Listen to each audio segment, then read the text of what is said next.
Part 1. Isis, the Joy of Becoming. IAO is a sacred formula, 3 letters, 3 names, 3 phases of transformation. It has been spoken in temples, whispered in ritual chambers, etched in texts from ancient Egypt to the esoteric schools of the modern era. But it is not just a name, it is a pattern, a path. I stands for Isis, the mother, the power of creation, of joy, of embodiment. A stands for Apophis, the serpent, the power of destruction, dissolution, the sacred pause. O stands for Osiris, the resurrected, the redeemer, the return of form with new meaning.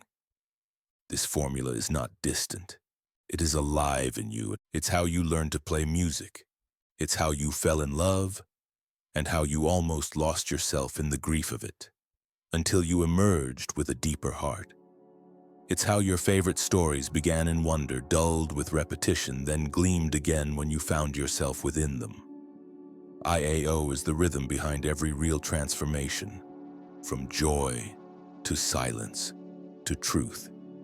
And everything meaningful passes through it. A new idea, a new path, even the age we're living in now. We are moving between aeons, between yugas.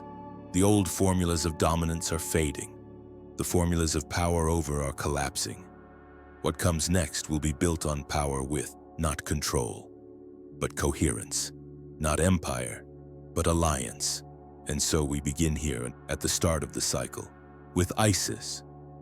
She is the first cry and the first kiss.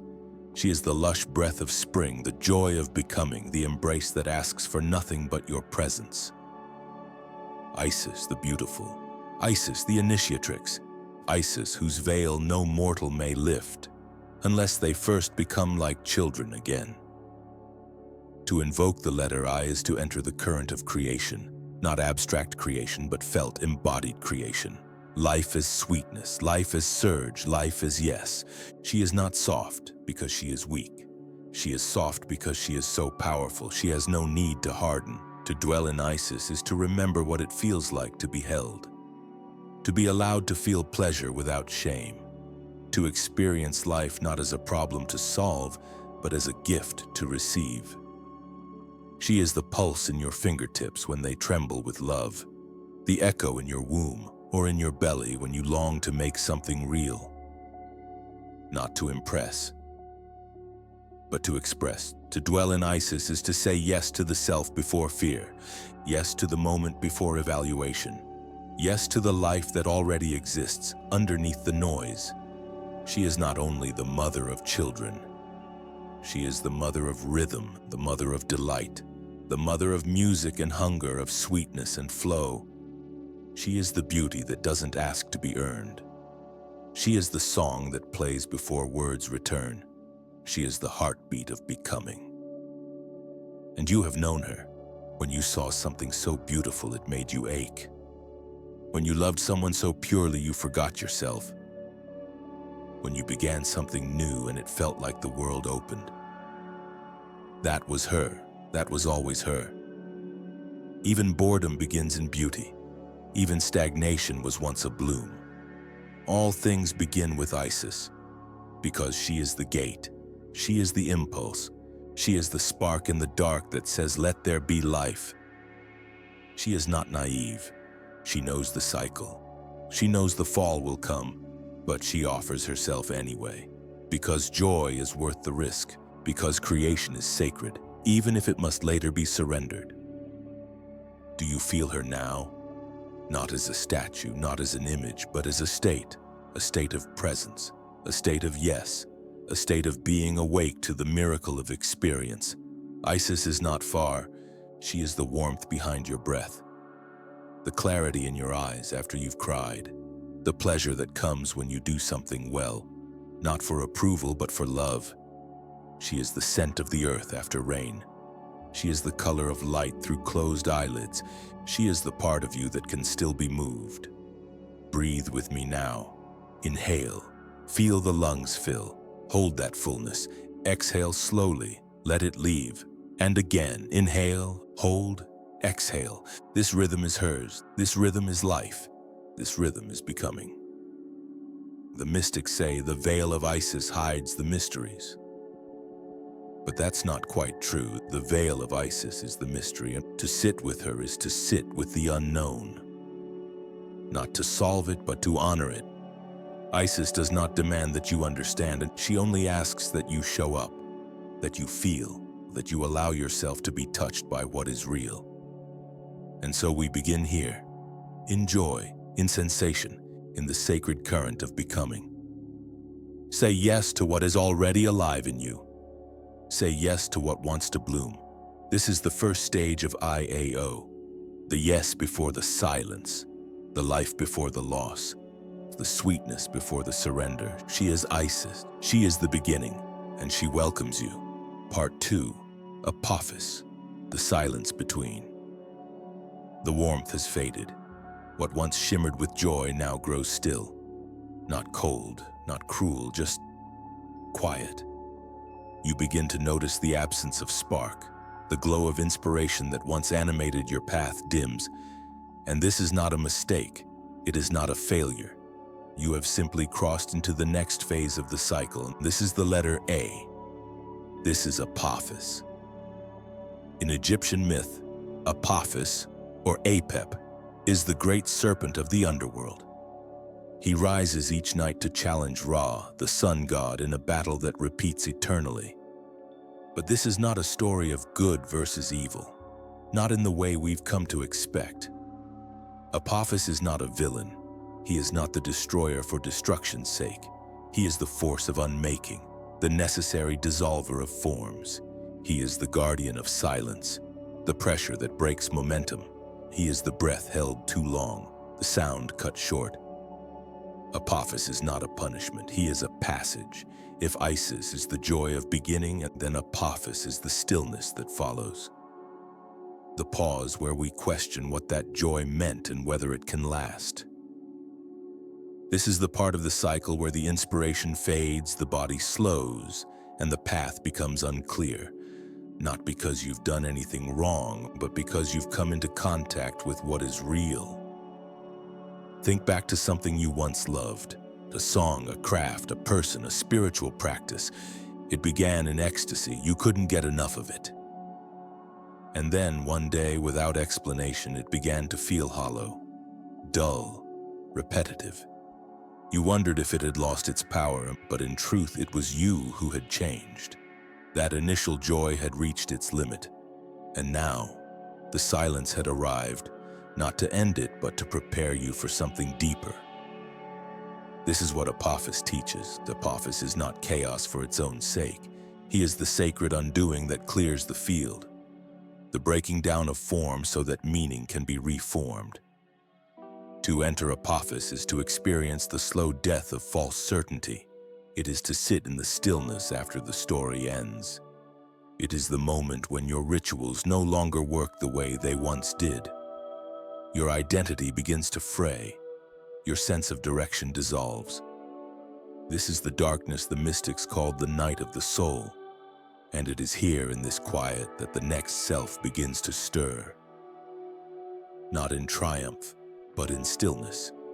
There is no shortcut through this. The silence must be allowed to speak. The boredom must be endured. The shapelessness must be trusted. Most people run from this phase. They look for another high, another project, another explanation.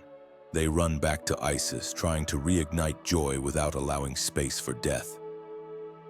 But you are here to move through, not around. You are here to dissolve. Silence at this level is not the absence of sound. It is the collapse of commentary, the stilling of story. It is the moment when you begin to see how much of your life was built on momentum, and how much can only survive when it is chosen anew. You wrote once that silence is how you know what your own thoughts sound like, beneath the noise of culture, conditioning, and shame. This is the silence of Apophis. It is not a gentle peace. It is not a mindful escape. It is the dense black void behind the eyes, the pregnant dark in which something unspeakable is forming, something that will not reveal itself until you stop trying to grasp it. This silence is not passive. It is generative. This is the soil from which the resurrected self will rise. but the soil cannot speak until the surface has been cleared. In alchemy, this phase is called the blackening. It is the stage in which all impurities are burned away. It is not glamorous, it is not glorious, it is necessary. What is not essential must go. That includes the habits you thought were sacred, the ideas you were once proud of. Even the parts of yourself that brought you comfort, all of it must pass through the fire, and Apophis is the fire. There is a kind of grace in this undoing. To admit you don't know what comes next, to allow the fatigue, to stop reaching, to let your breath fall into rhythm with something ancient and formless. This is what it means to trust silence, not as a tool but as a teacher. You may feel nothing, that is fine. You may feel numb, that is fine. You may feel like you've lost the thread, that is fine. You are not here to perform continuity, you are here to let go. Because in the letting go, you become capable of receiving something real. Do not mistake this for depression. This is not illness, this is a passage. It is the phase between stories, between names, between flames, and it will not last forever. Apophis does not linger. He unravels, he teaches, he empties, and then he passes. But only if you let him do his work. Only if you allow the silence to stay long enough for it to finish its sentence.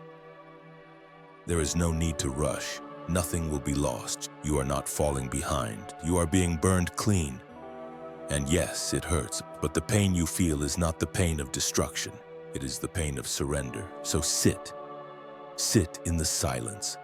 Let the numbness expand and let the narrative collapse and let the beauty fade. And then let it all go. Let the music stop, let the lights dim, let the temple empty. Let there be nothing, because it is from that nothing that the new self will rise. You do not need to understand. You do not need to believe, and you only need to allow. Apophis will take what is ready to die. He will leave behind what is meant to live. He will strip the gold from the mask so that the face beneath it can breathe. You are not failing. You are becoming bare. And soon, when the silence has done its work, when the shape of your life has been reabsorbed into the dark, there will come a tremor, a murmur, a spark, and that will be the voice of Osiris, but not yet, not now. Now is for stillness, now is for silence, now is for Apophis. Part 3. Osiris, the resurrection of meaning. The silence has held, the stillness has endured, and something begins to stir, not violently, not urgently, but with slow, undeniable presence. It does not announce itself with sound. It simply begins to take shape. You notice it first not as a thought, but as a weight returning to your body. A sense that you exist again. This is not a return to what you were. You are not coming back. You are being remade. And the name of this remaking is Osiris. In the ancient myths, Osiris was torn to pieces by his brother. His body was scattered, and his identity annihilated. But through the love and will of Isis, he was gathered again. Not just restored, but transfigured. Osiris did not return to rule the living. He became something else entirely. He became the god of the dead, the judge of souls, the silent king of the inner world. He became coherence after collapse. This is the O in the formula IAO, the final phase, the resurrection. But not resurrection in the sense of going back. Osiris does not bring you back to the person you were before the silence. He brings you forward into the shape your soul has always longed to hold. He is the part of you that survives the fire. The part that makes sense, not because it's familiar, but because it is true. You may not notice it all at once. Osiris comes quietly. He arrives when you begin to want something again. Not from hunger, but from alignment. He arrives when you reach for the instrument you had set down, and it feels different in your hands. Lighter, clearer, more yours. He arrives when a new rhythm begins to pulse beneath your thoughts. Not loud, not euphoric, but steady. He arrives as structure but not confinement, as shape but not rigidity. He is what the silence was making room for, and this is the phase where you begin to act again. But now your actions feel deliberate. They are no longer driven by the desire to escape boredom or reclaim joy. They emerge from within, clean and clear. Osiris is the return of meaning, not the shallow meanings you learn to repeat, but the kind of meaning that burns slowly in your gut and doesn't require anyone else's permission to feel real. You do not need to explain it. You only need to live it. Where Isis taught you to say yes and Apophis taught you to let go, Osiris teaches you to build. Not frantically, not in reaction, but from a place of knowing. You are no longer reaching for the light. You are carrying it. And it is small. And it is enough. This is the stage where your values reassemble, not as rules, but as resonance. You begin to understand what truly matters to you. What you are willing to serve, to protect, to give your life to. You no longer need to try everything. You are no longer afraid of missing out. The silence has done its work. You now move with a quieter kind of conviction, not louder but stronger. Osiris is not triumphant, he is whole. He does not glow like Isis, he does not burn like Apophis. He hums, he walks, he speaks only when the words are necessary. Osiris is the rhythm that returns after disruption, the breath that comes back into the body once it has passed through the shadow. He is the god of the underworld, not because he is dark, but because he knows what the dark is for. If you are in this phase now, you may feel strangely calm. You may not yet know what to do next. But you feel ready, not impatient, ready. This is the gift of Osiris. He does not give you orders, he gives you direction. A compass, not a map. He gives you structure that emerges naturally, like a new spine forming beneath the surface of your life.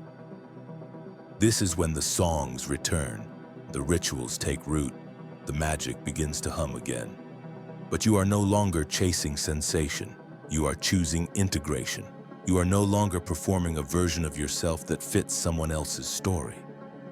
You are writing from the marrow now, and the words are few, but they are yours.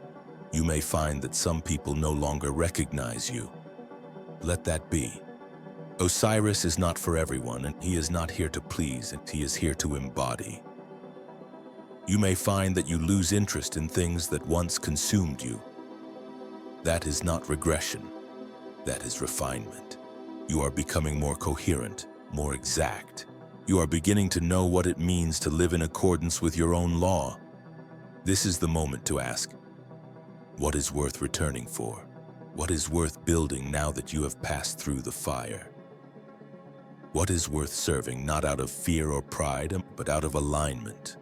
Osiris is not about speed, he is about depth. He is about rooting, about walking forward with intention. He teaches you how to live again, but on your terms. And here is the final truth. The formula of IAO is not the end, it is the doorway. Because the cycle will repeat. You will surge into joy again, you will descend into silence, you will rise into clarity, and then you will move forward into another cycle, another mystery, another version of yourself waiting to be born. But something is different now. You have seen the shape behind the veil. You have watched yourself dissolve and return. You now know what is real, and that is something no one can take from you. We are living at the edge of an age. The old formulas are unraveling, not because they are evil, but because their time is done. The formulas of conquest, of hierarchy, of domination. Those spells are breaking, and something new is gathering. Something that will not rely on control, but on coherence. Something that will not demand sacrifice, but invite alignment. The formulas of the new age will not be imposed. They will be discovered by those willing to pass through the fire, by those who are not afraid to feel joy, to sit in silence, to rise again with meaning, by those like you who are listening now. This is IAO. It is not a concept, it is a rhythm, a breath, a cycle written into your bones. You have passed through Isis, you have endured Apophis, you have risen with Osiris, and you will do it again, not to return, but to deepen. You now know the path, not in theory, but in experience. Walk it well.